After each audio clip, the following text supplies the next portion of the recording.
Voice वगैरह check कर लेना, उसके अलावा स्क्रीन पे भी देख।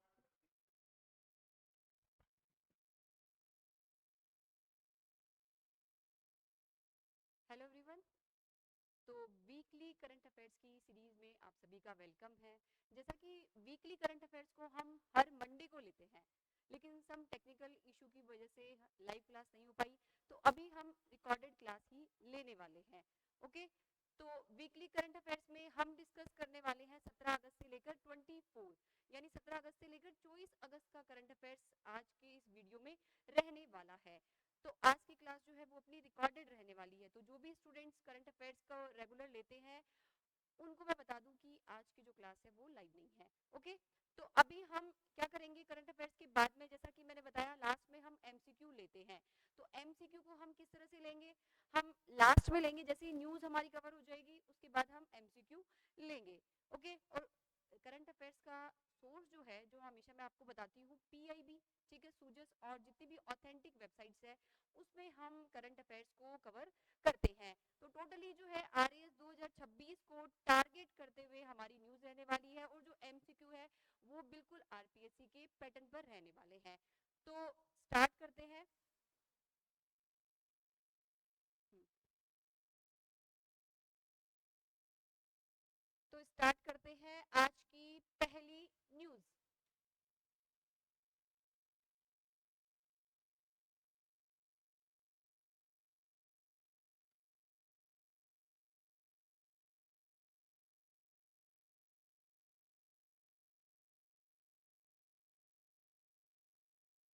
तो आज की हमारी पहली न्यूज है RK251। क्या है ये RK251? ये भारत की नई एक्सपेरिमेंटल क्या है, एंटी कैंसर दवा है। इससे क्या होगा, जो कैंसर का इलाज होगा वो और भी ज्यादा क्या होगा, लक्षित और सुरक्षित रहने वाला है। तो यहाँ पर कैंसर का इलाज क्या होगा, और भी ज्यादा लक्षित और सुरक्षित होगा। स्मार्ट, इसको क्या बोला जा रहा है, स्मार्ट ड्रग भी कहा जा रहा है। स्मार्ट ड्रग क्यों कहा जा रहा है, क्योंकि ये विशेष रूप से कैंसर की कोशिकाओं को क्या करता है, नष्ट करता है। और जो विशेष रूप से कैंसर की जो कोशिकाएं होती है उस पर जाकर क्या होता है, ये सक्रिय होता है। और कैंसर का भी जो एक टाइप है हमारा ट्रिपल नेगेटिव जो कैंसर टाइप होता है, ट्रिपल नेगेटिव ब्रेस्ट कैंसर जो होता है उस पर ये ज्यादा असरकारक होता है। महिलाओं में सबसे ज्यादा जो गंभीर अगर कैंसर का टाइप मानते हैं तो वो ट्रिपल नेगेटिव ब्रेस्ट कैंसर होता है। तो उसके ऊपर जो RK251 एक जो हमारी प्रयोगात्मक एंटी कैंसर दवा जो है वो काफी ज्यादा क्या है, इफेक्टिव है। अब सबसे बड़ी बात आती है कि ये कैसे इफेक्ट करती है। देखो, हम नॉर्मली अगर हम बात करते हैं तो कैंसर की जो कोशिकाएं होती है उनमें क्या मतलब नॉर्मल जो हमारी सेल्स होती है उनमें आरओएस जो होता है, रिएक्टिव ऑक्सीजन स्पीसीज जो होती है वो नॉर्मली कम होती है, यानी सीमित मात्रा में पाई जाती है। लेकिन कैंसर की जो कोशिकाएं होती है उनमें आरओएस क्या होता है, बहुत ज्यादा मात्रा में होता है। तो जैसे ही ये वाली जो दवा है RK251 वो इस कैंसर कोशिकाओं पर जैसे ही भेजा जाएगा तो इन कैंसर कोशिकाओं पर ये इफेक्ट करती है, यानी ये एक्टिव हो जाती है। जैसे RK251 डाला उसी तरह से आरओएस की अधिकता के कारण क्या हो जाती है, ये मेडिसिन जो है वो सक्रिय हो जाती है। लेकिन अगर हम नॉर्मली विदाउट कैंसर में अगर इसको यूज करते हैं तो इतना सक्रिय ये नहीं होती है, यानी इनएक्टिव होती है, निष्क्रिय होती है। लेकिन जहां पर आरओएस की अधिकता होती है वहां पर ये RK251 क्या हो जाती है, एक्टिव हो जाती है, यानी सक्रिय हो जाती है। और इस सक्रियता के कारण एक NBDHEX, ठीक है, नाम का एक जो एंटी कैंसर जो कंपाउंड होता है वो कहीं ना कहीं क्या होता है, रिलीज होता है। और इस कंपाउंड के रिलीज होने के कारण ही क्या होता है, कैंसर की जो कोशिकाएं होती है वहां पर उनकी प्रोटीन को निशाना बनाया जाता है और वहां पर फिर उनको नष्ट करने का कहीं ना कहीं प्रयास किया जाता है। यानी इस एंटी कैंसर युगी के कारण ही जो है कैंसर कोशिकाएं क्या हो जाती है, फिर उनको किल करने का प्रयास किया जाता है और कैंसर से सुरक्षा कहीं ना कहीं की जा सकती है। लेकिन इसका जो है अभी केवल एक्सपेरिमेंटल स्टेज पर है, जहां पर हमने कहा किसके ऊपर एक्सपेरिमेंट किया है, जेब्रा फिश एम्ब्रियो अध्ययन में जो है एक प्रकार का विषाक्तता और हानिकारक प्रभाव जो है कहीं नहीं दिखा गया। यानी अगर हम बात करें तो जेब्रा फिश पर इसका काफी अच्छा जो है हमें परिणाम जो है मिला है। अब यहाँ पर मैं बात करूं कि ये आरओएस जो समृद्ध कैंसर जो है जो हमने ये पूरा करा है, तो ये सक्रियता जो पाई गई है इसमें एक फ्लोरेंस, ठीक है, फ्लोरोसेंस जो होता है वो गुण भी पाया जाता है, यानी चमकता का गुण भी पाया जाता है। जहां पर आरओएस संबद्ध कैंसर होती है ना उसमें हम पता लगा सकते हैं कि दवा जो है उस कितना ज्यादा इफेक्ट कर रही है, दवा दवा जो है उसकी सक्रियता कितनी है। तो ये भी एक अपने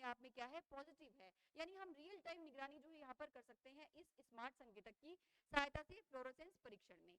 ओके, उसके अलावा ये ट्रिपल नेगेटिव जो ब्रेस्ट कैंसर होता है महिलाओं में गंभीर प्रकार का, उस पर जो है एक बार देखो इसमें क्या होता है कि एक बार अगर ये कैंसर इसको हमने अगर ठीक कर लिया तो वापस भी ये वाला ब्रेस्ट कैंसर वापस भी महिलाओं में आ सकता है।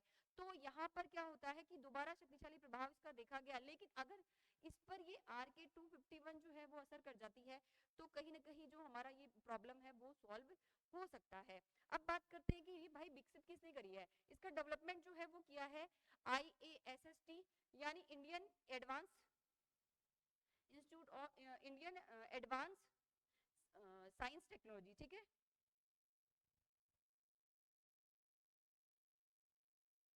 Indian advance study in science and technology यानी IIAST गुवाहाटी और IIT गुवाहाटी के वैज्ञानिकों द्वारा इसको विकसित किया गया है। अभी RK251 की अगर हम करंट पोजीशन देखें तो क्या है कि RK251 अभी किसी भी देश में अनुमोदित दवा नहीं है, किसी भी देश में अभी तक अनुमोदित अप्रूवल नहीं मिला है, कीमोथेरेपी का विकल्प भी नहीं है और आगे के मानव परीक्षण से इसकी सुरक्षा और सही खुराक और वास्तविक प्रभाव का पता लगेगा। यानी अभी आगे क्या होगा उसके अकॉर्डिंग ही चलने वाला है। फिर भी ये शोध और कैंसर उपचार के क्षेत्र में एक बड़ी उम्मीद जो है हमें कहीं ना कहीं जगाता है। तो ये वाली चीज यानी अभी टोटली क्या है, ये प्री क्लिनिकल ट्रायल वाले क्या है स्टेज में है, यानी मानव के अभी जो परीक्षण करना है मानव के ऊपर क्लिनिकल ट्रायल जो है उसमें अभी परीक्षण बाकी है और अध्ययन भी अभी कहीं ना कहीं इसके ऊपर बाकी है। तो इसको स्मार्ट ड्रग इसीलिए कहा जा रहा है क्योंकि ये कैंसर की कोशिकाओं पर काफी ज्यादा असर करता है, काफी ज्यादा इफेक्टिव है। तो वैज्ञानिक जो है अभी शोध और अनुसंधान के ऊपर इसके ऊपर काम कर रहे हैं। ओके, अब हम चलते हैं हमारी नेक्स्ट न्यूज पर। अब हम चलते हैं हमारी नेक्स्ट न्यूज पर। नेक्स्ट न्यूज है हमारी स्माइल योजना। स्माइल योजना क्या है? स्माइल योजना है कि 12 फरवरी 2022 को लॉन्च, आई थिंक उधर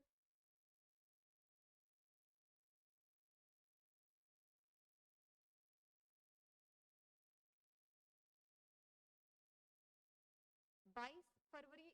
स्माइल योजना क्या है कि भारत से बेगरी को दूर करने के लिए, भारत से बेगरी को मिटाने के लिए स्माइल योजना 2022 में लॉन्च की गई थी और 23 अक्टूबर 2023 से पूरे देश भर में इसको लागू कहीं ना कहीं किया गया था। हाल ही में 2026-27 से 2030-31 तक के लिए इस योजना को क्या किया गया है, बढ़ाया गया है। ओके, तो 2026-27 से लेकर 2030-31 तक के लिए बढ़ा दिया गया है इसको। क्लियर? अब उसके बाद में आता है कि ये योजना जो है वो सामाजिक न्याय और अधिकारिता मंत्रालय के द्वारा क्या है ये संचालित है। इसका उद्देश्य ये है कि भिक्षावृत्ति में शामिल लोग जो है उनका पुनर्वास करना और सामाजिक और आर्थिक सशक्तिकरण करना क्या है इसका मेन जो है वो उद्देश्य है। तो ये बात आपको ध्यान रखनी है कि भाई स्माइल योजना जब भी आए तो ध्यान रखना है कि इसका उद्देश्य जो है वो क्या है, यानी भारत को बेगरी फ्री जो है इंडिया बनाना, बेगरी फ्री इंडिया बनाना स्माइल योजना का क्या है मेन जो है मोटिव है। अब इसके लिए एक ट्रैकिंग या रियल टाइम निगरानी के लिए एक पोर्टल बनाया हुआ है स्माइल बेगरी पोर्टल, जहां पर प्रभावी निगरानी और क्रियान्वयन जो है वो किया जाता है। तो इस पोर्टल के अकॉर्डिंग हम देखें तो अब तक जो है 42,289 लोगों की पहचान, सर्वेक्षण और 12,710 लोगों का पुनर्वास इसके माध्यम से किया जा चुका है, जो कि अपने आप में क्या है एक अच्छी उपलब्धि मानी जा रही है। तो मेन जो है अभी क्यों चर्चा में बन चुकी स्कीम तो भाई 2022 की है, लेकिन अभी इस स्कीम को जो है हमने क्या किया है, इस स्कीम को हमने 2030-31 तक के लिए जो है बढ़ा दिया गया है, इसीलिए स्कीम जो है वो वापस से लाइमलाइट में आ चुकी है। अब हम बात करें कि स्माइल योजना जो है 20 जुलाई 2026 तक कुछ उपलब्धियां जो है वो बता रही हूँ मैं आपको। 216 शहर पूरे भारत में इसमें कवर होंगे। कितने होंगे? 216 शहर। इसके अलावा 31,055 जो है भिक्षावृत्ति करने वाले व्यक्तियों की पहचान जो है इसके माध्यम से की गई है, यानी जो बेगर्स होते हैं उनकी पहचान यहाँ पर की गई है। 10,200 प्लस व्यक्तियों का इसके माध्यम से पुनर्वास किया गया है। आश्रय स्वास्थ्य देखभाल, परामर्श, शिक्षा, कौशल विकास और आजीविका सहायता वाले ऐसे कार्यक्रम जो है, ऐसे सहयोग जो है इसके माध्यम से कहीं न कहीं प्रोवाइड कराए जाते हैं। इसके अलावा यहाँ पर भिक्षावृत्ति जो व्यक्ति हैं उनकी मतलब उनकी रियल टाइम पहचान की जाती है, मतलब टाइम टू टाइम पहचान करते हैं, उनको भोजन, कपड़े, परामर्श सब कुछ फैसिलिटी मिलती है। इसके अलावा इनको भावनात्मक सहयोग और सामाजिक पुनर्वास की भी सुविधा मिलती है। शिक्षा और कौशल विकास किया जाता है। स्थायी आजीविका और स्वावलंबन के प्रयास जो है इसके माध्यम से किए जाते हैं। इसके अलावा राज्य सरकार, स्थानीय निकाय, एनजीओ वगैरह, उसके अलावा सिविल सोसाइटी जो है इन सभी का सहयोग लेते हुए बेगर्स को जो है कहीं न कहीं पुनर्वास और उनकी सहायता की जाती है। तो भिक्षावृत्ति मुक्त भारत के लिए यहाँ पर जो है ये काम करती है स्माइल योजना। अब स्माइल योजना मैंने बताया कि एक पोर्टल जो है, राष्ट्रीय पोर्टल बनाया गया है, स्माइल बेगरी पोर्टल। तो वहां पर रियल टाइम निगरानी जो है वो कहीं न कहीं इसके माध्यम से की जाती है। ओके, तो अभी हम चलते हैं हमारी नेक्स्ट न्यूज पर। नेक्स्ट न्यूज क्या है? पीएम गति शक्ति डिस्ट्रिक्ट मास्टर प्लान। पीएम गति शक्ति डिस्ट्रिक्ट मास्टर प्लान, जी हाँ, ये वाली न्यूज है। अब ये न्यूज जो है, आपने पीएम गति शक्ति योजना सुनी होगी जो 2021 में प्रारंभ हुई थी, अक्टूबर 2021 में। उसी को कहीं ना कहीं ये ग्राउंड लेवल पर जो है काम करने के लिए इसका सबमिशन के रूप में स्टार्ट किया गया था, पीएम गति शक्ति डिस्ट्रिक्ट मास्टर प्लान। और ये कब से शुरू किया गया? 2024 में। 2024 के आसपास जो है इसको स्टार्ट किया गया था, अक्टूबर 2024 में इसको। जबकि जो मेन स्कीम है पीएम गति शक्ति नेशनल मास्टर प्लान जो है वो 2021 में स्टार्ट हुआ था। ओके, तो यहाँ पर ग्राउंड लेवल पर उतारने के लिए काम करती है। और पीएम जो गति शक्ति स्कीम है वो क्या थी कि जितना भी रेलवे है, ट्रांसपोर्ट है, हमारा एयरवेज वगैरह है, वाटरवेज वगैरह, इन सभी को कहीं ना कहीं एक साथ कनेक्ट करते हुए लॉजिस्टिक वगैरह, इन सभी को एक साथ कनेक्टिविटी करते हुए हमें एक क्या है, एक एकीकृत मंच जो है कहीं ना कहीं प्रोवाइड कराता है। तो अगर मैं बात करूं कि मल्टी मॉडल कनेक्टिविटी जो है वो प्रोवाइड कराता है एक ही मंच के माध्यम से, पीएम गति शक्ति मॉडल के माध्यम से। तो उसी के सबमिशन के रूप में या उसी के पार्ट के रूप में पीएम गति शक्ति डिस्ट्रिक्ट मास्टर प्लान के बारे में हम डिस्कस करेंगे। क्या है ये? पीएम गति शक्ति डिस्ट्रिक्ट मास्टर प्लान तैयार करने वाला राज्य का पहला जिला कौन सा बन गया है? राजस्थान का बारां। ये वाली बात आपको ध्यान रखनी है कि बारां जो है वो पीएम गति शक्ति डिस्ट्रिक्ट मास्टर प्लान तैयार करने वाला राजस्थान का पहला जो राज्य है, पहला जो जिला है वो है बारां। अब आप सभी को पता है कि एक स्कीम और चल रही है इसकी पैरेलली की आकांक्षी जिला कार्यक्रम। आकांक्षी जिला कार्यक्रम वैसे तो कौन सी स्कीम है? हमारी 2018 की स्कीम है, ठीक है, जो कि कहा कितने जिलों में? देश के 112 जिलों में चलाई जा रही है। और राजस्थान के कितने जिलों में? 5 जिलों में। ये बात ध्यान रखना है आपको कि आकांक्षी जिला कार्यक्रम जो है वो 2018 की स्कीम है, 112 जिलों में चल रही थी। और उसमें भी राजस्थान में कितने? 5। राजस्थान में 5 कौन कौन से हैं? बारां, धौलपुर, करौली, जैसलमेर एंड सिरोही। ये 5 जो है उस जिलों में आकांक्षी जिला कार्यक्रम जो है वो हमारी चल रही है। अब उसी आकांक्षी जिला कार्यक्रम में से 12 जो है हमारा, उसने क्या किया है? पीएम गति शक्ति जो जिला मास्टर प्लान तैयार करने में जो है वो पहला जिला जो है वो बन गया है। तो ये वाला फैक्ट आप देखो, यहाँ से इंटरलिंक करिए, क्योंकि आरएएस में आपको एक बात ध्यान रखनी है कि चीजों को इंटरलिंक करना आप सीखिए। जब तक आप इंटरलिंक नहीं करेंगे ना तो सिलेबस जो आपको बहुत ज्यादा बड़ा लगेगा। जब इंटरलिंक करना शुरू कर देते हैं ना तो चीजें आसान हो जाती है। तो अभी हम बात करें कि पीएम गति शक्ति जो जिला मास्टर प्लान है उसकी बात कर ली। अब देखो थोड़ा सा जान लेते हैं क्या है कि अक्टूबर 2024 में केंद्र सरकार के द्वारा 28 आकांक्षी जिलों के लिए पीएम गति शक्ति जिला मास्टर प्लान लॉन्च किया गया था। देखो अब दो चीजों को आप देखिए कि टोटल जो है 112 जिले हैं, 112 में से कितने? 28 जो आकांक्षी जिले हैं उनमें जो है पीएम गति शक्ति जिला मास्टर प्लान जो है वो चल रहा है। और 28 में से अगर मैं बात करूं तो यहाँ पर 5 राजस्थान के हो गए। फिर आता है यह मास्टर प्लान पीएम गति शक्ति प्लेटफॉर्म का उपयोग करके स्कूल, स्वास्थ्य केंद्र, आंगनवाड़ी, सड़कों और जल पाइपलाइनों जैसे सामाजिक और आर्थिक बुनियादी ढांचे के लिए भू स्थानिक आधारित योजना बनाने की सुविधा भी प्रदान करता है। तो ये मास्टर प्लान क्या करता है? जो पीएम गति शक्ति प्लेटफॉर्म जो है उसी का यूज करता है और उसी के माध्यम से कोई स्कूल हो, स्वास्थ्य केंद्र हो, आंगनवाड़ी हो या फिर कोई भी सामाजिक या आर्थिक क्षेत्र के कोई भी बुनियादी ढांचा हो तो उनके लिए ये कहीं ना कहीं काम करता है। यानी उनके लिए कहीं ना कहीं सुविधाएं जो है ये प्रोवाइड कराता है। ये वाला कौन सा? District master plan. ओके, अब बात करें कि पीएम गति शक्ति जो राष्ट्रीय मास्टर प्लान स्कीम है वो कब की है? 13 अक्टूबर 2021 की है। जिसका उद्देश्य क्या है? यानी इस वाले का उद्देश्य क्या है कि देश में बुनियादी ढांचे के लिए हम क्या करने वाले हैं? लॉजिस्टिक, उसके अलावा हम क्या करने वाले? सड़क, रेल और लॉजिस्टिक जो है उसको हम कम से कम करें, यानी लागत जो है लॉजिस्टिक की वो कम आए। कम कैसे आएगी? जब हम सड़क को, रेल को, विमानन को और शिपिंग वगैरह को, यानी चारों जो ट्रांसपोर्ट परिवहन के हमारे जितने भी साधन है उनको हम क्या कर दे, एकीकृत कर दे और उनको एक ही मंच के माध्यम से एकीकृत कर हम मल्टी मॉडल जो कनेक्टिविटी है उसको बढ़ावा दे। तो ये है पीएम गति शक्ति जो हमारी स्कीम 2021 वाली, उसका टारगेट। अब ये विभाग जो है इसके लिए है उद्योग एवं आंतरिक व्यापार संवर्धन विभाग, वाणिज्य एवं उद्योग मंत्रालय के तहत।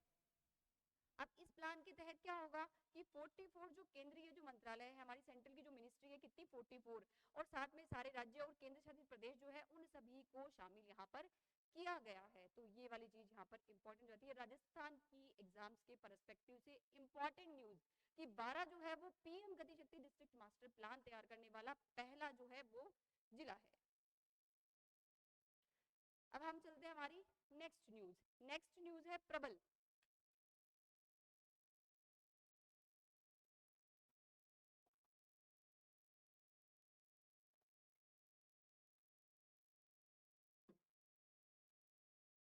प्रबल कार्यक्रम क्या है? देखो सबसे पहले जान लीजिए कि प्रबल की full form, Audible,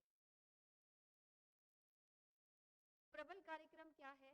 programme to recognise abilities and build up adaptive life skill of 21 century. देखो प्रबल पी से है प्रोग्राम, एंड आर से है रिकॉग्नाइज, ए से है एबिलिटीज और एंड बी से है बिल्डअप, और अगेन ए जो आएगा उसका होगा एडेप्टिव और एल से आ जाएगा लाइफ स्किल ऑफ 21 सेंचुरी। तो यहाँ पर अगर हम बात करें तो यहाँ पर क्या हो रहा है, यहाँ पर ये हो रहा है कि ये प्रोग्राम जो है वो क्या कर 21वीं सदी की जो भी स्किल्स है अडेप्टिव, जो कि अडेप्टिव करने वाली स्किल्स है और एबिलिटीज है, उनकी पहचान करके उनका निर्माण करना। तो ये इसका जो है मेन अगर हम बात करें फुल फॉर्म है। अब ये जो है स्कीम जो है वो 9 to 12 क्लास के लिए, कौन सी क्लास यहाँ पर बेसिकली 9 to 12 क्लास के लिए है।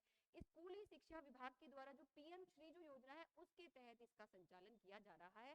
टोटली राजस्थान सरकार के द्वारा जो है ये इनिशिएटिव है, जिसमें अगर हम बात करें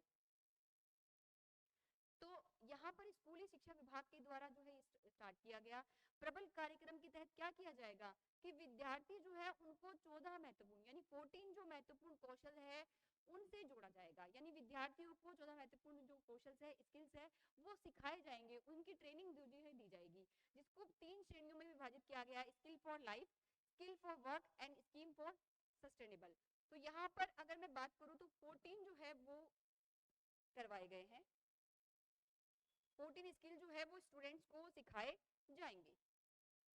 14 की मैं बात करूं तो, और साथ ही मैं बता दूं कि ये जो है 2026-27 से प्रबल कार्यक्रम जो है संचालित किया जा रहा है जाएगा।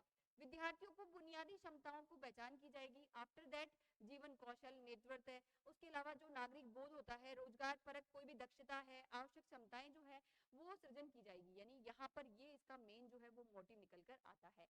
इसके अलावा यहाँ पर पारदर्शी चयन जो होगा कोई भी, तो उसके लिए कुछ समितियां भी बनाई गई है, विद्यालय स्तर पर बनाई गई है 5 सदस्यीय, जिसमें संस्था का जो भी स्कूल होगा उसका प्रधान हो जाएगा, विद्यालय की जो वाइस प्रिंसिपल है वो हो जाएंगे, 2 शिक्षक हो जाएंगे जिसमें एक महिला जो है उसकी सहभागिता अनिवार्य होगी, साथ ही एक छात्र यानी एक टीम लीडर जो होगा, एक छात्र जो है वो लीडर हो गया, वो भी इसके अंदर शामिल हो। इसी तरह से ब्लॉक स्तर पर और जिला स्तर पर भी कुछ समितियां जो है वो बनाई जाएगी।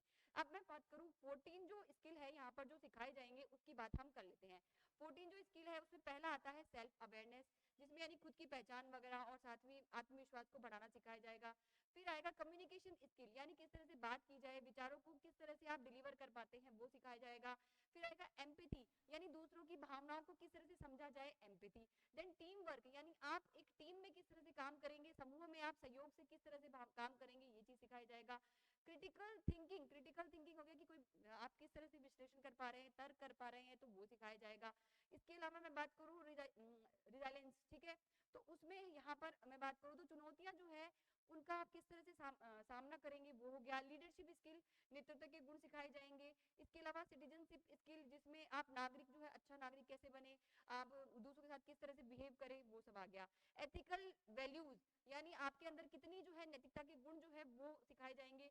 फिनेंशियल लिटरेसी, यानी वित्तीय जो आपका जो नॉलेज है कि कहाँ पर जो है आपको धन जो है उसको किस तरह से खर्च करना है, मनी सेविंग कैसे करनी है, वो हो गया। डिजिटल लिटरेसी कि भाई डिजिटल जितने भी उत्पाद वगैरह है या डिजिटल जितने भी इक्विपमेंट्स वगैरह है उनका नॉलेज आपको दिया जाएगा, यानी आपसे मतलब यहाँ पर क्या है 9 to 12 क्लास।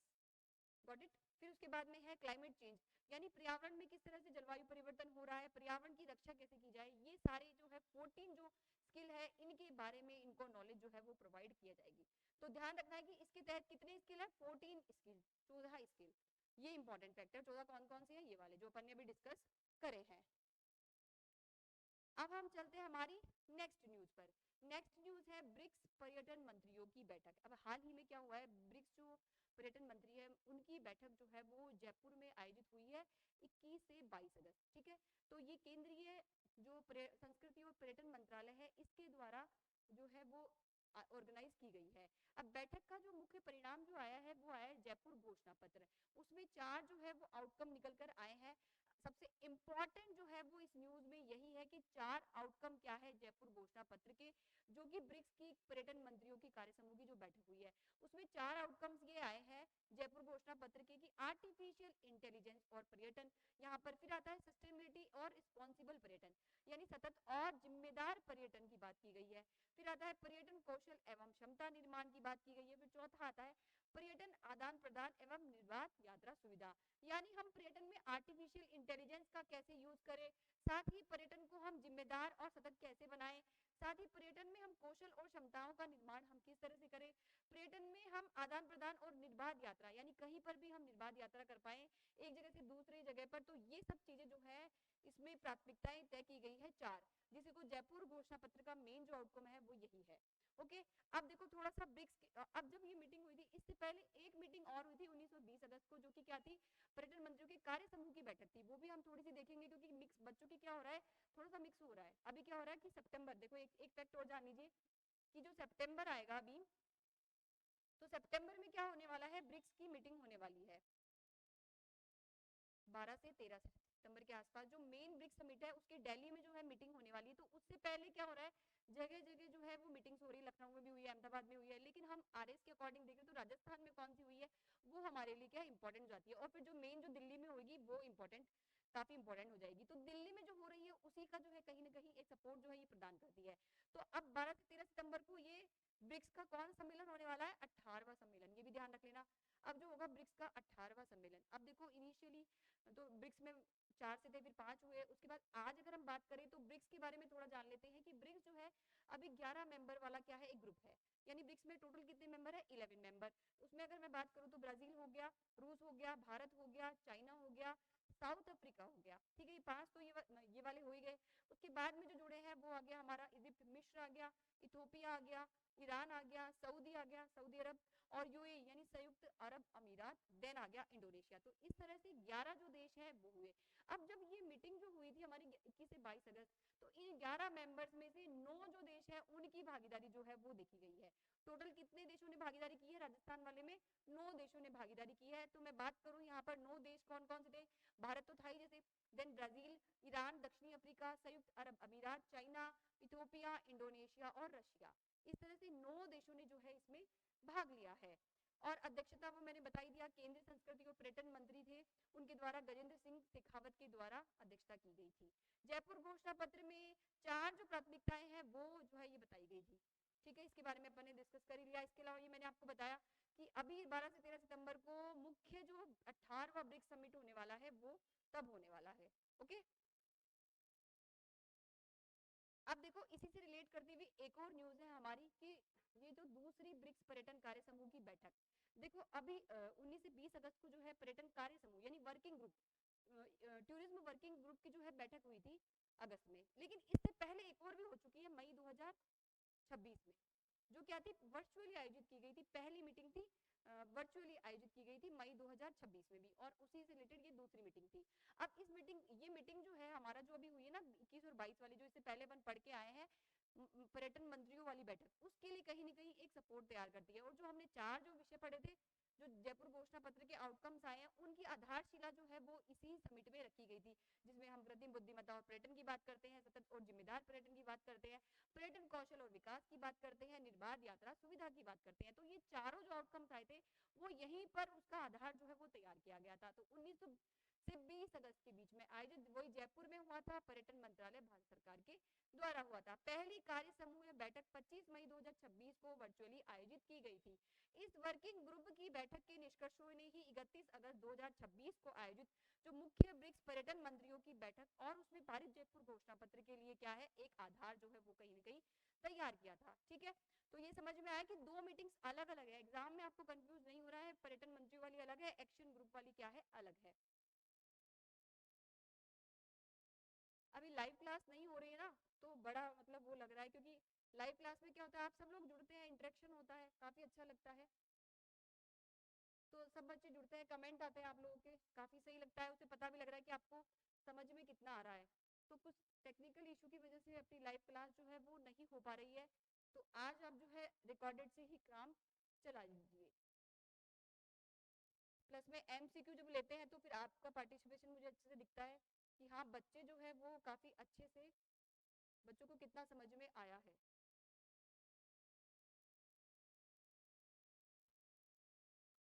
ठीक है, अब नेक्स्ट हमारी न्यूज आती है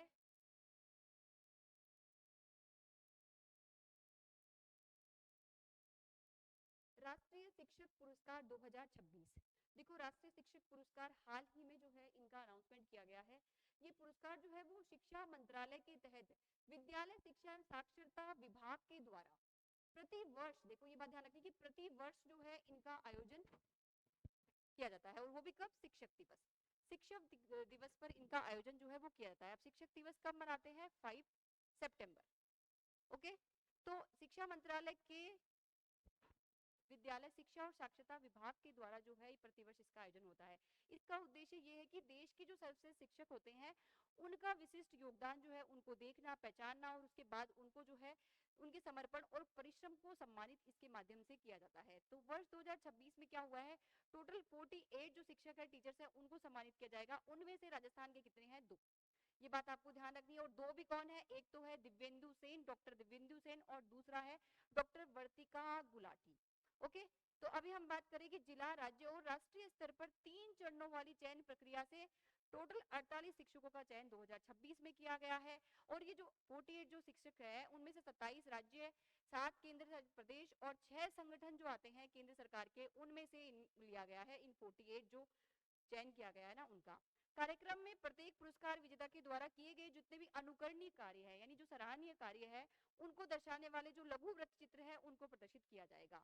राजस्थान से 2 शिक्षकों का चयन किया गया है, तो 2 शिक्षक हैं वो देख सकते हैं, एक तो है दिव्येंदु सेन और दूसरे हैं डॉक्टर वर्तिका गुलाटी। तो डॉक्टर दिव्येंदु सेन जो है वो महात्मा गांधी राजकीय विद्यालय पंच पहाड़ से आते हैं, झालावाड़। ओके, और डॉक्टर वर्तिका शुक्ला जो है वो राजकीय बालिका उच्च प्राथमिक विद्यालय तुमली का वास, कहाँ, चाकसू, जयपुर। तो कहाँ से बिलोंग करते हैं ये आपको ध्यान रखना है कि झालावाड़ से है, और एक आता है चाकसू, जयपुर से आता है। फिर आता है ग्रामीण विद्यार्थी, इन्होंने क्या किया है, ग्रामीण विद्यार्थियों को कंप्यूटर और विभिन्न सॉफ्टवेयर का प्रशिक्षण देने के लिए जो है काम किया है। यानी ग्रामीण जो स्टूडेंट्स हैं उनको कंप्यूटर और जो विभिन्न प्रकार के सॉफ्टवेयर है उनको प्रशिक्षण देने के लिए चयनित इसमें किया गया है। नवाचार है, तकनीकी और गतिविधि आधारित शिक्षण को बढ़ावा देने के लिए यहाँ पर इसका चयन जो है वो किया गया है। अब मैं अगर बात करूं तो 5 सितंबर को राष्ट्रपति द्रौपदी मुर्मू जी के द्वारा इनको सम्मानित किया जाएगा। अब यह सम्मान क्यों विशेष है, सम्मान ओवरऑल देखिए कि सम्मान क्यों विशेष है, ये सम्मान इसीलिए विशेष है कि ग्रामीण विद्यार्थियों को यहाँ पर कंप्यूटर और सॉफ्टवेयर के द्वारा जो प्रशिक्षण दिया जाता है, इसके अलावा कोई भी इनोवेशन हो, कोई भी टेक्नोलॉजी हो, या फिर कोई भी गतिविधि आधारित जो शिक्षण होता है उसके द्वारा जो है टीचिंग कराई जाती है। विद्यार्थियों का यहाँ पर इंक्लूसिव विकास, यानी इंक्लूसिव डेवलपमेंट, टोटली हर तरीके से विकास जो है वो किया जाता है, समग्र विकास यहाँ पर किया जाता है। राजकीय विद्यालयों में उत्कृष्ट शिक्षा का वातावरण निर्माण करना, ये भी इन शिक्षकों का टारगेट होता है। शिक्षा के क्षेत्र में प्रेरणादायक योगदान देने के लिए सम्मान दिया जाता है, तो ये सम्मान इसीलिए इंपॉर्टेंट या विशेष जो है वो बन जाता है। तो राजस्थान से 2 शिक्षक कौन है, देख लीजिए आप। ठीक है, मुझे जो लग रहा है ना, ये एग्जाम में प्रश्न जो है 100% जो है छपने वाला है।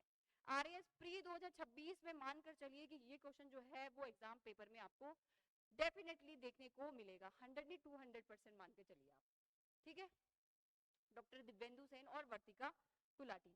तो 48 जो है वो ध्यान रखना है कि 48 को मिला है भाई, और 48 में राजस्थान के कितने हैं, 2।